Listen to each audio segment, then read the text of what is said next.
specific slide.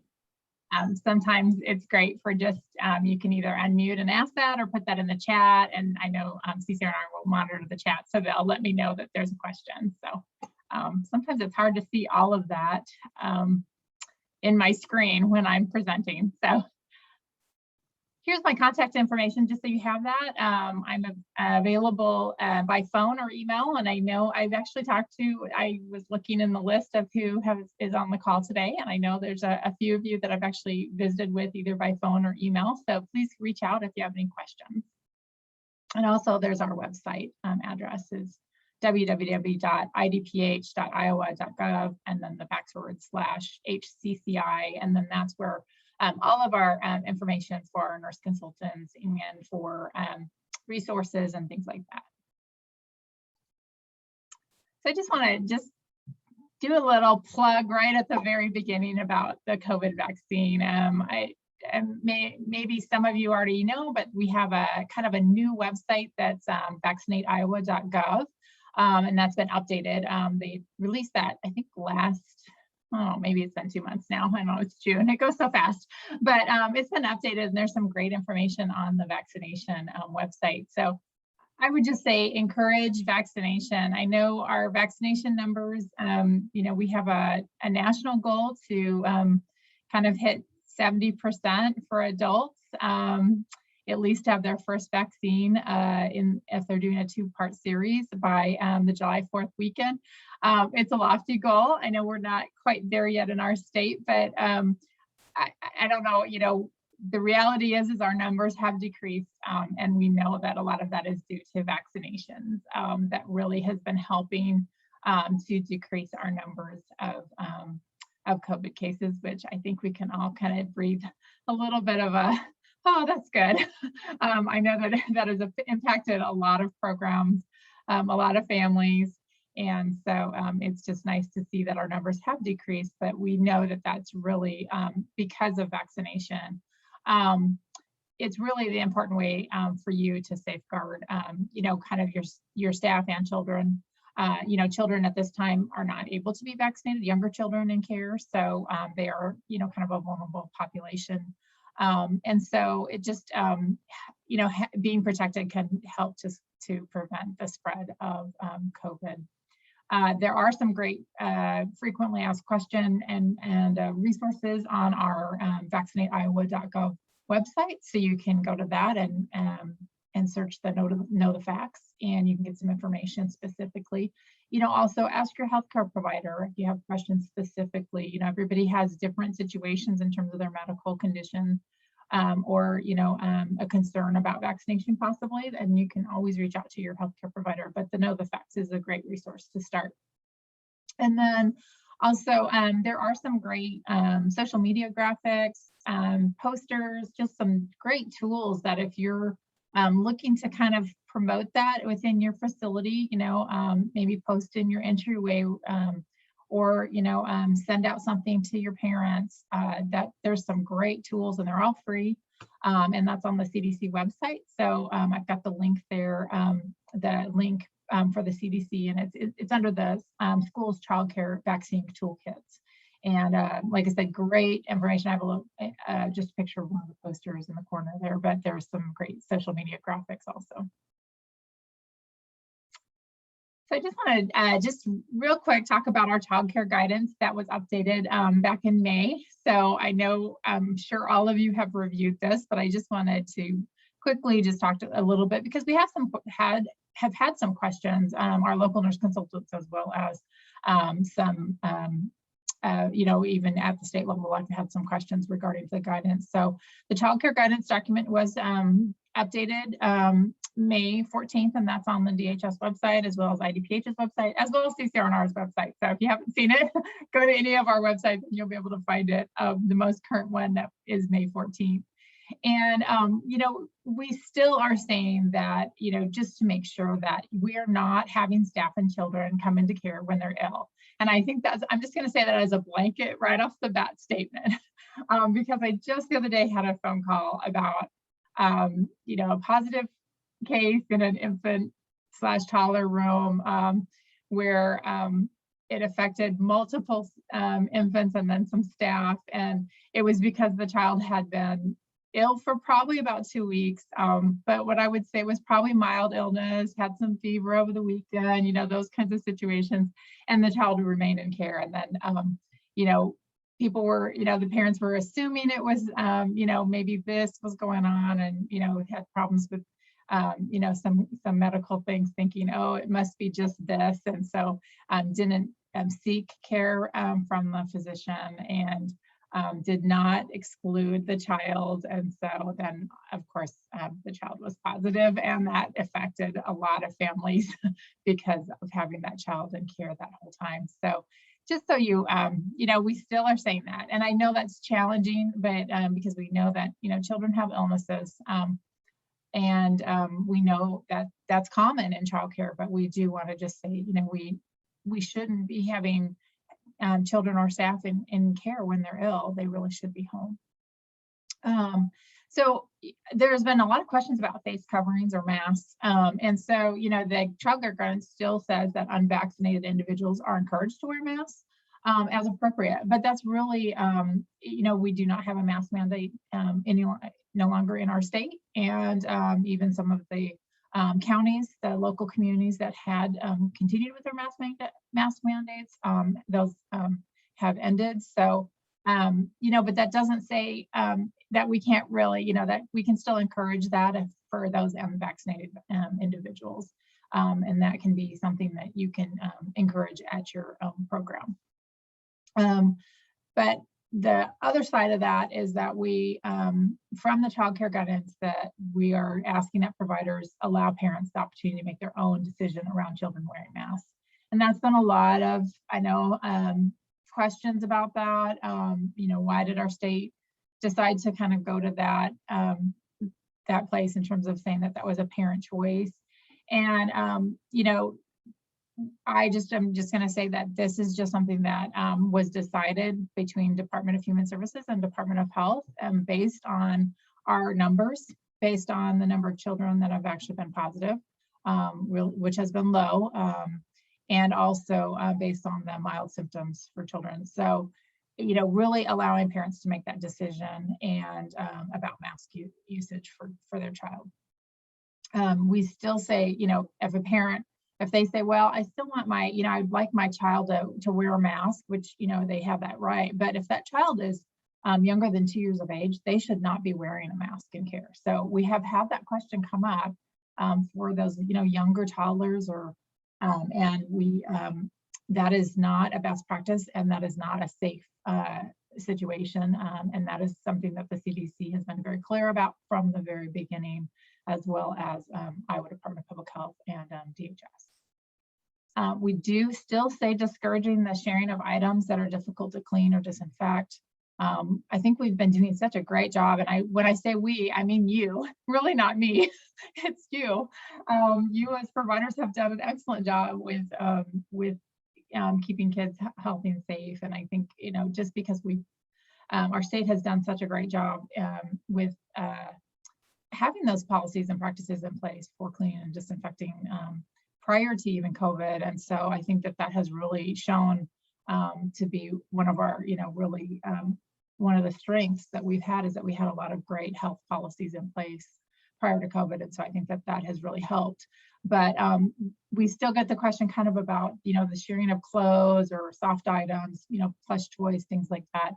And so, we just are encouraging not to share those. So if there's ways that you can have children have kind of their own, for the day, and then that's something that you can be washed. And I'm thinking kind of like those dress up clothes and things like that, rather than having one child put them on and then, another child walks over and put them on. So I'm thinking about, do you have access to, several, if you're doing some kind of, apron or something like that, because you're going to be playing with, doing some painting or doing some manipulatives and using some things, and you're going to have them wear something to cover over their clothes, that they would have their own individual. So you can always do t-shirts, but I know dress up clothes are fun, and we know kids love to do that. But maybe that I had one day I was on site just recently, and instead of doing dress up clothes in their hair, they had dress up day. And so all the kids got to choose what dress-up clothes they wore for the day. So that was their fun activity. And I know many of you have other options that you have done to try to work around this. The child care guidance did, really was clear about that clean bedding that touches the child's skin needs to be weekly for cleaning. I know that was, kind of the initial was about daily, and so that has changed. So I just want to make sure everybody knows that's weekly for bedding, for cleaning and washing and drying those. But also it needs to be done before another child uses that, which if there's any sharing going on, that you need to make sure that that bedding is washed and dried.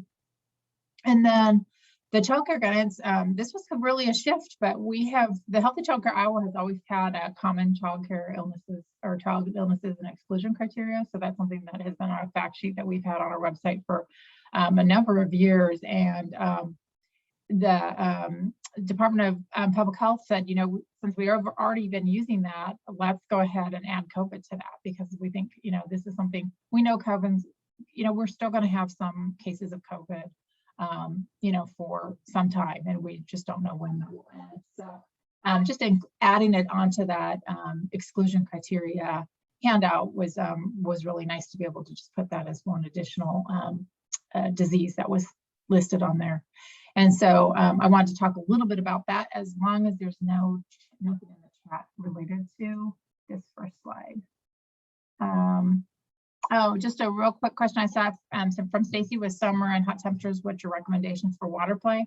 And water play is great, but just individual buckets of, so kids can kind of fill their own bucket. You can do sprinklers, small little water toys. But avoiding doing kind of the whole, we never encourage wading pools. So no wading pools. I know,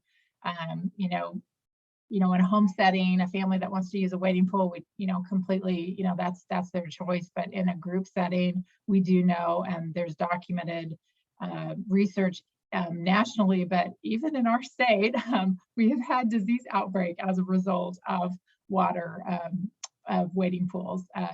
Especially with the diarrheal illnesses, unfortunately. So we've had, E. coli in the past, we've had cryptosporidium in the past, and those are highly contagious between children. So of course, with a wading pool, that risk of infection spread, it really goes up. And then also, we know kids drink out of wading pool water.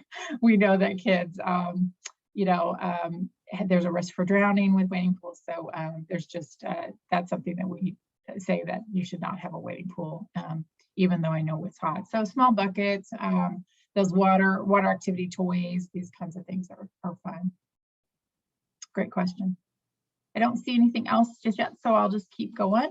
So I want to talk a little bit about the that common childcare illness and exclusion. So we've always, this isn't new. A child needs to be temporarily excluded when the illness is causing one or more of the following. So if the child is unable to participate comfortably in activity, they can't kind of do the normal routine. They're, resting all day on their cot. They're just not feeling well. They should be excluded. A care for need that's greater than the staff can provide without compromising the safety of the other children. And that's that can always be a ratio issue too. If everyone's going to go outside and play, and we have an ill child that is, maybe what we would say mildly ill and are still being allowed to be in care, we would say exclude them, because they really should be with the group activities, and we need to make sure that that's not an issue for ratio. And then, of course, if there's an acute change in behavior, lethargy, lack of responsiveness, any kind of rash, quickly spring rash, or difficulty breathing, they need to be excluded. That exclusion criteria handout has followed the AAP fever definition. So we had a lot of questions about that when that first came out, because the fever definition is a little different than what we were originally using of the 100.4 and higher. But the CDC no longer has a fever definition on their website. So just so you're aware of that. And so we have always followed the AAP fever definition. And I know, each program has their own definition of fever, or sometimes uses a different definition. We know that schools sometimes use a different definition in terms of, how high does the fever need to be considered a fever. So I just want to draw that out to your attention, that exclusion criteria does have the fever definition that follows the American Academy for Pediatrics. And then for COVID, the exclusion is 10 days after symptoms start. So we're consistent with what we've been doing all along, is if a person starts developing symptoms and is tested and test positive, that we go back to what date of the symptoms start, and then we count out 10 days. So that's day 0, and then day 1 is the next day. So then we go 10 days out. They can return on the 11th day. So they need to be excluded for those 10 full days. And then they have to be 24 hours fever-free and symptoms improved. And then if they've have had no symptoms, a child, or a staff had no symptoms but received a positive test because they went in for maybe a routine test, or they had an exposure, then it's 10 days from the positive test. So they have to be excluded for the full 10 days. The positive test result would be day 0, and then we would count the next day, and then it could return after the 11th day. And that is if, like I said, if they have no symptoms. So let's talk about symptoms. Symptoms haven't really changed. The CDC list of symptoms are the same. We still say exclude ill children and staff and encourage testing, and they can get tested through the Test Iowa site. And that's readily available. And there's a wide range of symptoms, and we're still seeing this. Like I said, we just had a situation just last week, where it was the congestion, runny nose. It was a little bit of, definitely the child was not feeling, that well, had a little bit of a cough, had a fever kind of over the weekend, those kinds of symptoms. Best to have them excluded and get tested, because if their test is negative, if you're having current symptoms and your test is negative, then you have something else going on. And so then you would follow the exclusion criteria for that. So if it was, strep throat, you would follow the exclusion for that. If it was something else diagnosed, if the test for COVID is also is negative, then you would, follow the exclusion criteria for the other symptoms or the disease if the child's been seen by the doctor. So we have that question a lot.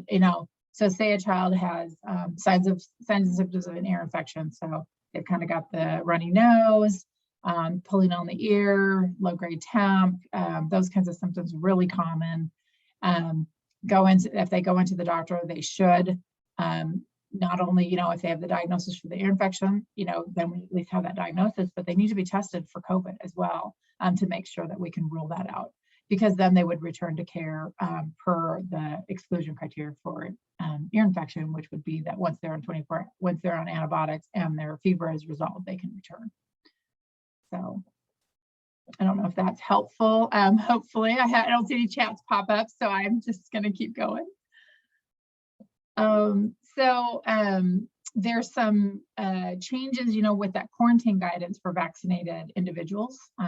So that's been something that's been helpful. But so if the fully vaccinated person and they don't have any symptoms, so they have an exposure, but they're fully vaccinated and they're not having any symptoms, they do not need to quarantine. So that was a big change for vaccinated. So that doesn't, right now, younger children are not able to be vaccinated. So that does not, we're not talking about that for children. We're talking about that for like your staff and others in the community. So that doesn't mean that fully vaccinated people should not continue to self-monitor, though, for the 14 days. So they've had the exposure, and there is a chance. We have had rare cases where people have been fully vaccinated and still tested positive for COVID. It's been rare nationally. We've had some in Iowa, but if you're fully vaccinated and you start experiencing symptoms, we encourage that they be evaluated and get tested for COVID. So if that's indicated, and then the fully vaccinated individual is 14 days from completion, after the completion of the vaccination series. So if it's the 2 series or the 2 or 2 dose in the series or the 1 dose in the series, it would need to be 14 days after that they would be considered fully vaccinated. Our DHS IDPH case reporting and outbreak responsibilities document is under review. So just so you know that, but we are regulated child care programs, and I did confirm this with Ryan Page at DHS that we do want to have a continuation of reporting of cases and outbreaks following that guidance document. So even though it's under review and there's some things that will that need to be adjusted on that document, that's back from March. It was March 24th is the current document that's on the DHS website. But just wanted to let you know that it is being reviewed, and we possibly could have that change or or just updated. Not sure at this time, but reporting those cases so that we can follow through with that. And then the outbreak, we have not had a lot of outbreak reporting. An outbreak would be considered 3 or more that are in a child care center or home for positive cases. And I think in the month of May, those are reports that come to me. So I'm monitoring that for outbreak for Iowa Department of Public Health. And I think I maybe had 3 in the whole month of May. So not very many compared to 3 a day that we were having during the peak of outbreaks in the state. So that's good news that we haven't had very many. But if you have any questions, look at that document, and then you can always, reach out to me or reach out to your local nurse consultant about questions about that. If a child is positive for COVID, they need to be excluded, just like our guidance document for exclusion criteria says. And symptomatic. So if they're symptomatic, they need to be excluded, and they really should be encouraged to be tested. So exposed children should no longer be required to stay at home, regardless of mask usage. So that's a change, and so that is something that came out in an email guidance from a constant contact to all of the child care providers statewide and consultants. And so we're just allowing parents to have some of that information, and then they can make an informed decision of what they want to do in terms of if their child is exposed. So just wanted to let you know that those are some of the things that were a little bit different from what's currently on the guidance document. And I think, I'm just going to kind of reiterate, we're here to help, and we can walk through. All these situations are so unique. And so trying to figure that out and not sure, I think it's just best to reach out. And following the guidance document, you reach out. If it's one case, you reach out, 1 or 2 cases, reach out to your licensing consultant, your regulatory staff member, and then to your child care, your local nurse consultant. And if they're not available, reach out to me. And so we can kind of walk you through that case. Those cases. If it's an outbreak, then that's reported also to your DHS licensing, and then also that gets consulted with me. So, and you can always contact me if there's a question, if you have an outbreak. So just so you know, we're here to help, because all the situations, every time I get a call, it's very unique. It's like, well, we had this situation, and then this child was in this room, but and I just had some questions, or the staff had a mask on. There's all those little things that we need to kind of work through. So we're here to help if there's questions. Our resource page at Healthy Child Care Iowa website, and if you go to you see the kind of the tabs on the left-hand side. The child care nurse consultant tab has a find your local nurse consultant if you're not sure who that is. And that actually was, our map was just updated on contact information. I just sent that out and posted that last week. And we'll be then reposting it come July 1st, because we always do it at the beginning of the year. But we had some changes that came up in the last couple weeks. Just updated that, so it's there. And then also we have some other tabs. Our printed products tab is where we have kind of all of our products that you can download for free, or you can request them from your child care nurse consultant locally if you would like them printed for you. And then we have a COVID-19 resources area, which we put it in this section just because everybody was so familiar with the printed products tab. And then, of course, we have our other tabs that you can look at. I was just talking with a provider last week about our recall tab, and that has the Consumer Product Safety Commission recall list link on there, food and drug recalls, and then also the car seat and the transportation car seats and booster seat recall list. And so you can sign up for those listservs. They're right there under that tab, and get all of those sent to you if you have if you would like to do that. I think that's a great way to kind of keep track, especially of the recalls through the Consumer Product Safety Commission, but also recalls for car seat if that's something that you provide, if you provide transportation. I just want to say real quick, sorry, Heidi, they also have a really great weather watch, especially with this hot temp. Feel free, I'll put that in the chat, but feel free to utilize that in your program. Yeah, and that was updated. I don't know if you've seen the recent one, but I was actually on site a couple weeks ago, and I said, oh, we have that updated now, because they have the old version. So if you haven't been on our website and seen the updated version, you might want to do that. So thanks for shouting that out.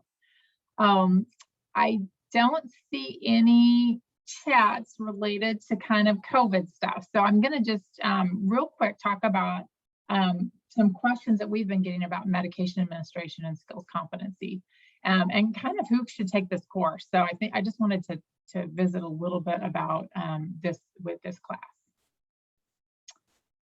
So for those of you that aren't familiar with the medication administration skills competency course, so we have that course, and that's kind of a follow-up course to the basic medication administration that you receive in the essential series. So we know that safe medication administration in childcare is crucial. We know that nationally, as well as in Iowa, we are seeing increased numbers of children that take routine medication at care, or have chronic health conditions where they are needing routine medication or emergency medication.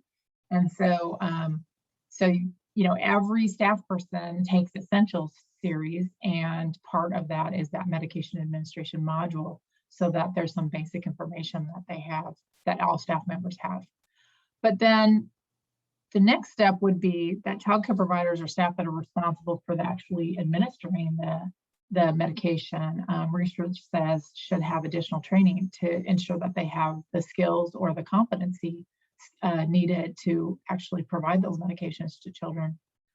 So best practice, and this is not just in childcare, but this is best practice actually in all areas of health. So I would say hospitals, nursing homes. This is the best practice model for nursing homes.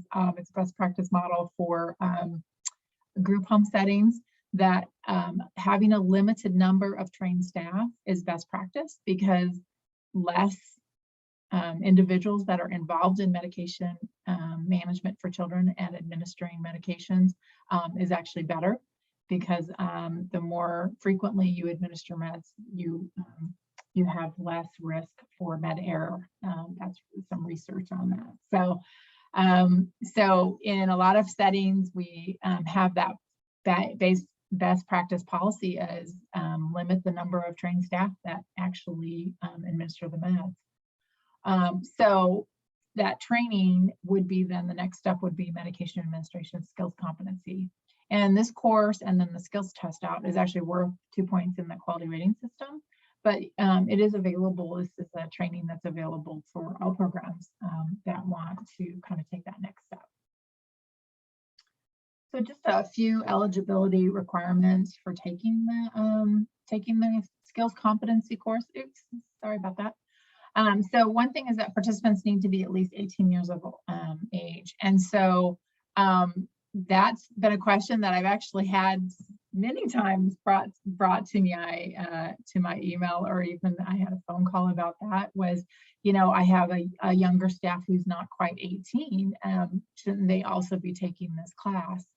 And I'm just going to tell you from the the best practice side, but what we put in that limitation for eligibility requirements is that that when you're looking legally for administering medications in a setting, that the person needs to be 18 years old. So they need to be an adult to be able to administer medications to other individuals. Now we know, we have babysitters in home settings that sometimes will administer medications in a home, for an individual child as directed by the parent, but it's different in a setting, of course, in licensed and regulated childcare. So we want the participants to be 18 years of age. Also, the individual responsible for administering the medications should be able to read and understand the pharmacy label or the non-prescription medication label. And that's been something that we do have nationally and in the state of Iowa. There is interpretive services for medications. But that's something that if that was a need for your program, we would want to definitely have that conversation so that we could put the practice in place for safety. So I just wanted to bring that to your attention. So of course, the medication administration, the basic essentials for medication in childcare, and that's part of the essentials series, needs to be completed prior to enrolling in the course, the skills competency course. The person attending the course needs to be assigned the role of medication administration or like the backup person. So I'd say this would be the owner director, assistant director, and then lead teaching staff. So really it shouldn't be your floating staff or maybe some of your part-time staff, but it really should be the lead teacher in the room that's assigned that medication management for that child. And then of course having that backup system. So that would not be all your staff. Just want to draw that out, that we really wanted less is more. The less people administering meds, the safer. We know that. So wanted to let you know that. Participants have to have a minimum passing score of 80% on the competency. So they take the 2-hour course and then we do a in-person test out for skills competency, and they go through all 8 meds that are part of the skills competency, and they have to pass 80% for each med. So that's pretty, I would say, everyone as part of the training has a chance to practice and to review. And so so that's something that I would say very rarely do I have a participant that has a challenge passing that minimum score. The course itself, the 2-hour approved course, is for 5 years. So it follows the DHS approved course for curriculums. That the course is good for 5 years, but then the skills competency test out is a quality measure. That's part of the course. So it's kind of the when you first take that first course, it's 2 hours of the course training, and then it's 1 hour where you get one additional hour doing the skills competency test out. And that's a quality measure. It should be really reassessed per the child care program's quality protocol. So that's usually every 1 to 2 years. I will tell you, NACI programs, it's annual skills competency. Head Start is annual skills competency. In the school setting, if a school nurse is delegating that to a school personnel, it's annually. So it's really what's related to your program's quality protocol, or when a medication error occurs. So when you're having a medication error and there's a concern about competency, you can always request to have another skills competency run through with the local nurse consultant. And then for QRS, just so you know, the quality rating system in Iowa, the skills competency or the retest out is every 2 years. So, and that's something we do get a lot of questions about, kind of that, how long is it good for in the course and how many times have they've tested out. But if you take the course, you do that initial test out within 30 days of taking the class, and then you could potentially have retest in 2 years and then potentially get retest 2 more years after that before you would actually take the course again.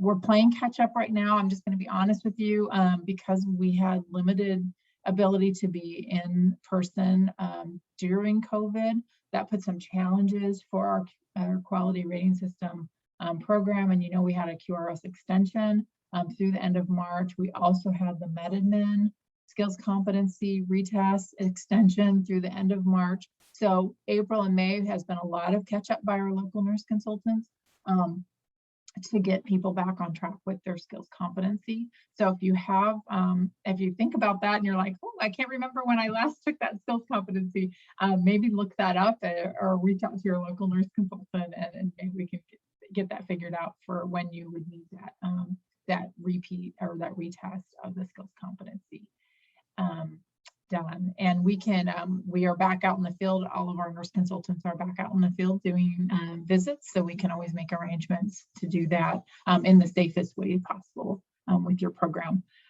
We are currently allowing what we call a blended course for our medication administration skills competency course. We're kind of doing a part virtual, part in-person, part using the kit for practice. So that has been working not as well as in person. I will tell you that although the skills test out competency is in person, and we've been doing that, you know, even during COVID, you know, 6 feet apart, masks, the whole bit, the actual course, because a lot of times we do our trainings in buildings like libraries or community centers, and some of those have not quite opened up where they're starting to, but not quite there. And so we're limited with our space.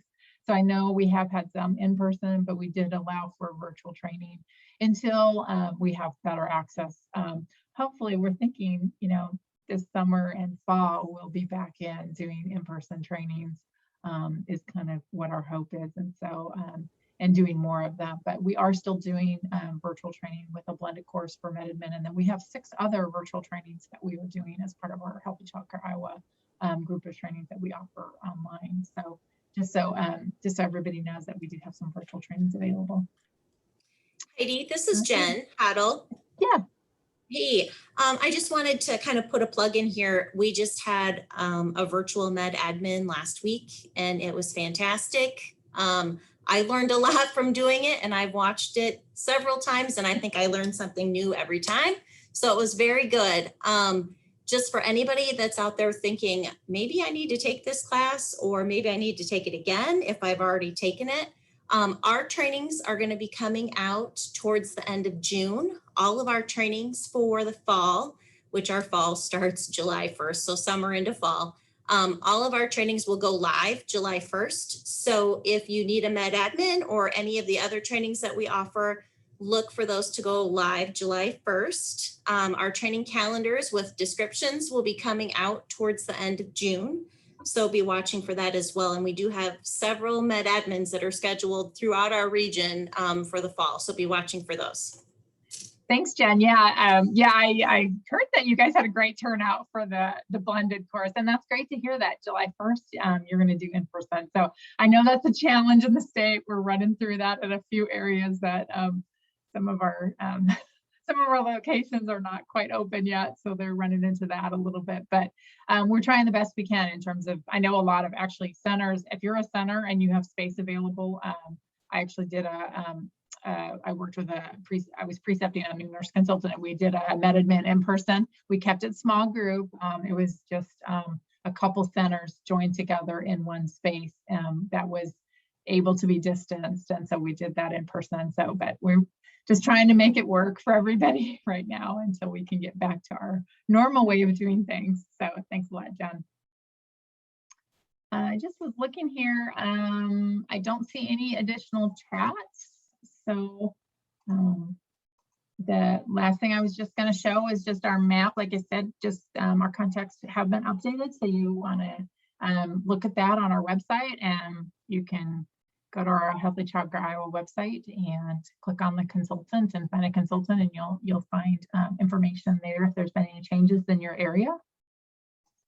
And I'm open for questions, or if there's other things that you want to discuss, that's fine too. Feel free to just unmute yourself, or if you have something you want to pop in the chat. We do have about 15 minutes left. We can go till time, but we won't go over our hour.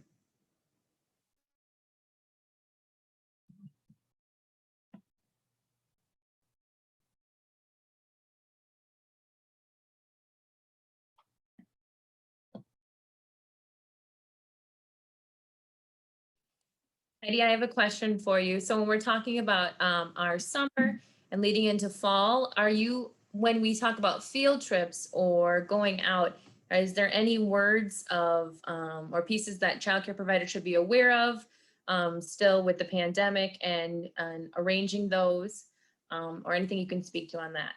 Yeah, I think that each program is really looking at that kind of on a case by case basis in terms of, I mean, the first thing is reaching out to, if you're, trying to plan something, is reach out to the facility that you would be going to visit to see what they have in place and if they would allow field trips at this time. Like I said in the beginning, children, are not able to be vaccinated right now. So we kind of have a group of individuals all together that, with field trips, we do a lot of joining of groups. We've been trying to keep all of those procedures in place that we've had all through COVID to kind of try to limit some of that by kind of having groups, core groups together or pods, that cohort idea of the same staff with the same children. And I think it's been working well. And so when we start thinking about kind of those changes, there's always that, oh, is this the right time? And I think that's where really reaching out to your communities, because every community is very unique. I know last week, I haven't looked this week, but I looked last week, and there's a third, I don't know if you're aware of this, but a third of our counties with 0 cases in the last 14 days. So the more we get to more counties with 0 cases, and change, those numbers, when those change and we have less active cases, that's really going to make some changes statewide, I feel, for children. But yeah, that's a challenge for the field trips. And I know in every location is very unique on that. Some locations you're going to be outside, you're going to be out, have some outside activities, much different than if you're in a small, closed area, for story time or something like that. So just thinking outside the box and trying to make things different this year. And I know the CDC has said, if you can do stuff outdoors, do stuff outdoors. So I think that's great. I did see just a real quick chat. What do you do if a child has a fever, runny nose, etc., and the parents call their doctor office and the nurse says it's a cold? I realize that that's a challenge for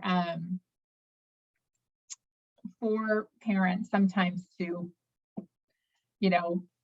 say, no, I need to take the next step. But I would really encourage your parents, empower your parents to say, my child is in care, and the Iowa Department of Public Health and Department of Human Services are still saying that they need to be excluded if they have symptoms for 10 days, unless they're tested and they're not negative. So I'm requesting a test.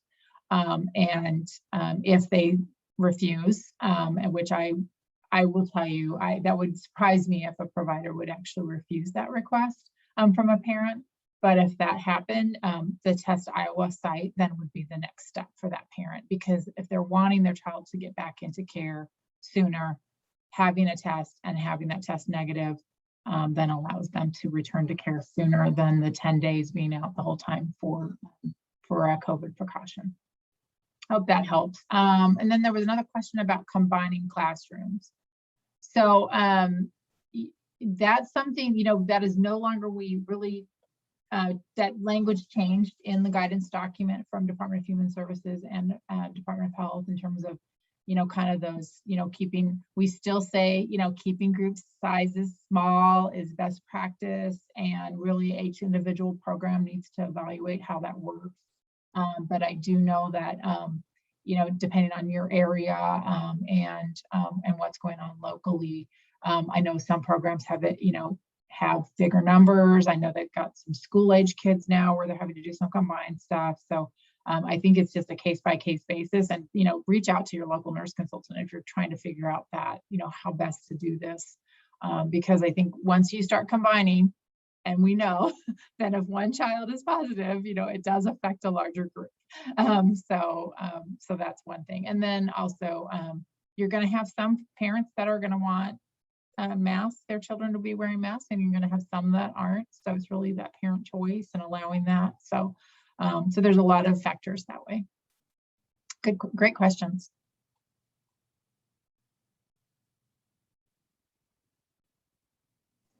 Any other questions that may not be COVID related, feel free to ask. We have Heidi right now for another 10 minutes.